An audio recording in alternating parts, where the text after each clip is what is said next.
Bismillahirrahmanirrahim. Assalamualaikum warahmatullahi ta'ala wabarakatuh. Welcome again to another session of a book review for Gerobok Abdul Jalil. This time, I have chosen What's in the Name, written by Nazir Razak. It has been a while from my last book review, but then again, I chose my written on book review on specifically this book, since I think for 2022 the theme of my book review will be slightly on autobiography, and probably it comprises last year's or last 2 years recent books that have been published, which I think there's a lot of new reflection of Malaysian scenario, and also international personalities that I might think that it's suit for us to actually look at their perspective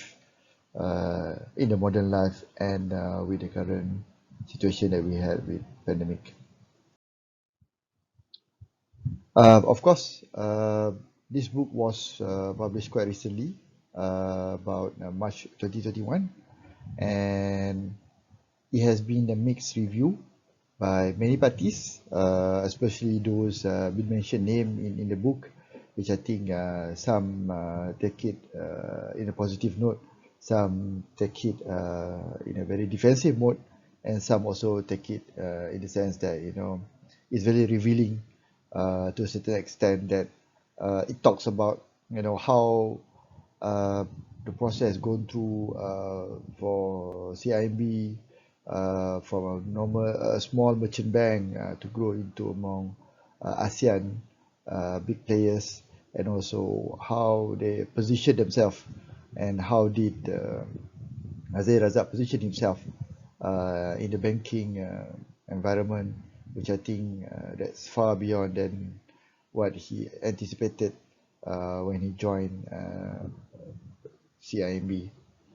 And also, I think there's also a lot of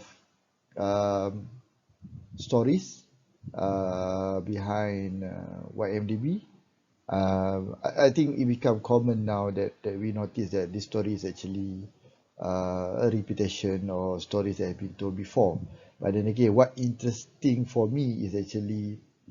the stories, how the family managed this fiasco, and how did they deal with the eldest brother, and how did the younger brothers actually really talk through on how to make the right approach, and how to ensure that the feeling of the late Tun Raha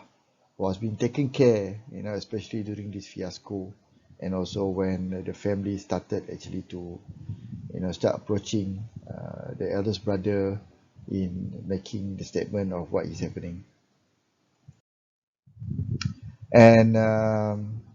for me personally, I love this kind of autobiography, especially from those that actually related to actually important people in Malaysian history, because they shares a lot of pictures, probably not as much as we anticipated or I anticipated, but then again, it certainly provide a glimpse of what the individual has gone through, and also what memories that actually that we can gather from the pictures that have been provided in the book. I think this is a start, because there's a lot of records of or accounts of history been recorded at many places, bits and pieces, but this kind of book actually able to compile it, centralize it, so that it can be read and be referred by the future generation, especially. And what I found out in this book, especially related to what NMB fiasco, was I think Nazir Razak as a banker did stated that the realization of the dealing of, from Terengganu Investment Authority, and how did they transform Terengganu Investment Authority into YMDB, and how did actually they raise their fund, and what kind of fund being sold by 1MDB also is something actually have an impact into the investment banking industry. But the thing is, what I can see from the book, it tells that we might want to actually regulate the matters, but then again, there's also international players that actually playing along in this dealing, which I think is quite surprising. And the regulatories on YMDB should be actually on the broader spectrum on international level, because when the way that the accounts been handled, there are multiple offshore accounts, multiple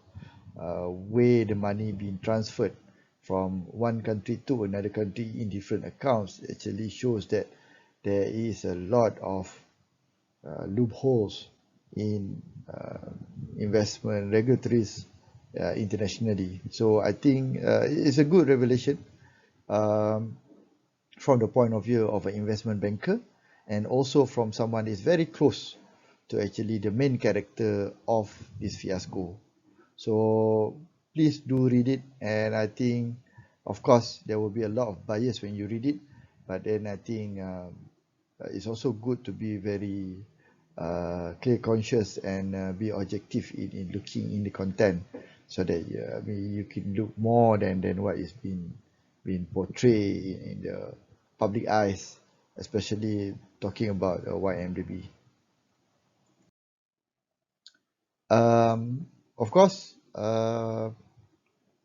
this book tells about how a legacy of a great astute statesmen like Tun Razak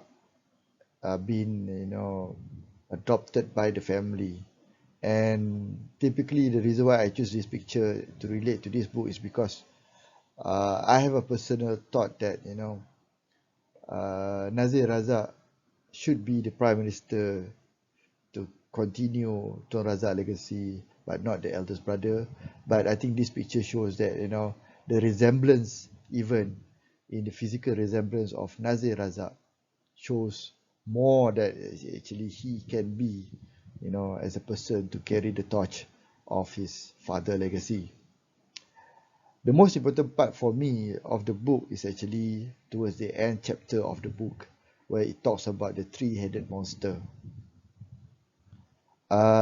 He has been quoted many times on this three-headed monster after the release of the book. I think there's a lot of talk invited by various organizations actually asking him to talk further about the three-headed monster. And for me, the three-headed monster is actually real. And of course, it has been said many times by many people, and this is not the first time it been mentioned. But the way that he put it as a three-headed monster, where you cannot delve individually, but you have to delve both as one monster, is interestingly spot on for me, because there's no way for you to actually deal it separately, especially in Malaysian political and economic environment. Needs to say that this three-headed monster is interrelated to each other and has to be dealt clearly in the public good interest, rather than just dealing with individuals related to the three-headed monster. I think that's all for my book review on What's in a Name by Nazir Razak. And hopefully, inshallah, I will try to at least once a month to review a book, which I think I've done less due to my workload and also the nature of responsibility I'm carrying now. But then, nonetheless, thank you very much for your time, and I hope to see you soon in my next book review. Assalamualaikum warahmatullahi wabarakatuh.